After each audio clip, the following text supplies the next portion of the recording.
Poland changes in rules for international students. ഞാൻ കഴിഞ്ഞ വീഡിയോയിൽ അവതരിപ്പിച്ചതുപോലെ പോളണ്ടിലേക്ക് യൂണിവേഴ്സിറ്റി എഡ്യൂക്കേഷന് വേണ്ടി പോകുന്ന വിദ്യാർത്ഥികളുടെ എണ്ണം കൂടി വരുന്നു. കാരണം കോസ്റ്റ് ഓഫ് എഡ്യൂക്കേഷൻ വളരെ കുറവാണ്, എന്നാൽ ക്വാളിറ്റി ഓഫ് എഡ്യൂക്കേഷൻ വളരെ ഹൈ ആണ്. മെഡിക്കൽ എഡ്യൂക്കേഷൻ എന്ന ലോകത്തിൽ ഏറ്റവും മികച്ചത് ഇന്ത്യൻ വിദ്യാർത്ഥികൾക്ക് ലഭിക്കാവുന്നതിൽ ഏറ്റവും നല്ലത് ഏതാണെന്ന് ചോദിച്ചാൽ അത് പോളിഷ് മെഡിക്കൽ എഡ്യൂക്കേഷൻ തന്നെയാണ്. കഴിഞ്ഞ വീഡിയോയിൽ ഞാൻ അതിനെക്കുറിച്ച് പറഞ്ഞു കഴിഞ്ഞു. എന്നാൽ പോളണ്ട് ഇന്റർനാഷണൽ സ്റ്റുഡൻസിന് പോളണ്ടിലെത്തി എഡ്യൂക്കേഷൻ സ്റ്റാർട്ട് ചെയ്യാൻ വേണ്ടി കൊണ്ടുവന്നിരിക്കുന്ന പുതിയ റൂൾ എന്താണ്? കഴിഞ്ഞ വർഷം ഇത് സ്റ്റേറ്റ് റെക്കഗ്നിഷൻ കൗൺസിൽ അഥവാ ക്യൂററ്റോറിയം എന്ന അവരുടെ ഓഫീസ് മുഖേന ആണ് നമ്മളുടെ വിദ്യാർത്ഥികളുടെ പ്രീവിയസ് അക്കാഡമിക് ഡോക്യുമെന്റ് റെക്കഗ്നൈസ് ചെയ്തുകൊണ്ടിരുന്നതെങ്കിൽ ഈ വർഷം മുതൽ വന്നിരിക്കുന്ന മാറ്റം എന്താണ്?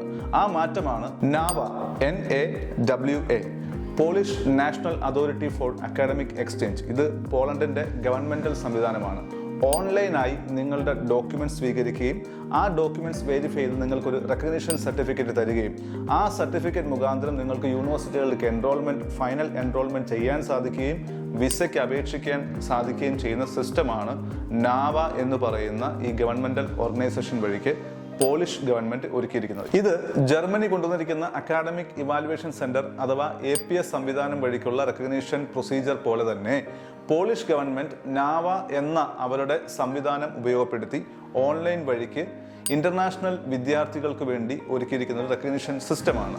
നിങ്ങൾ അപേക്ഷിക്കുന്ന പോളിഷ് യൂണിവേഴ്സിറ്റി പ്രൈവറ്റോ പബ്ലിക്കോ ആകട്ടെ, നിങ്ങൾക്ക് നാവ ബന്ധപ്പെട്ട റെക്കഗ്നിഷൻ പ്രൊസീജിയർ ഞങ്ങളെ കൊണ്ട് ചെയ്തു തരാൻ സാധിക്കും. ഇത് ബന്ധപ്പെട്ട് എന്ത് ആവശ്യങ്ങൾക്കും നിങ്ങൾക്ക് ഞങ്ങളുടെ ഓഫീസിനെ സമീപിക്കാവുന്നതാണ്. ഇനി എന്തെങ്കിലും ഡീറ്റെയിൽഡ് എക്സ്പ്ലനേഷൻ വേണമെങ്കിൽ നിങ്ങൾക്ക് എൻ്റെ അപ്പോയിൻമെൻറ്റ് നേരിട്ട് എൻ്റെ ഓഫീസ് വഴിക്ക് നേടാവുന്നതുമാണ്.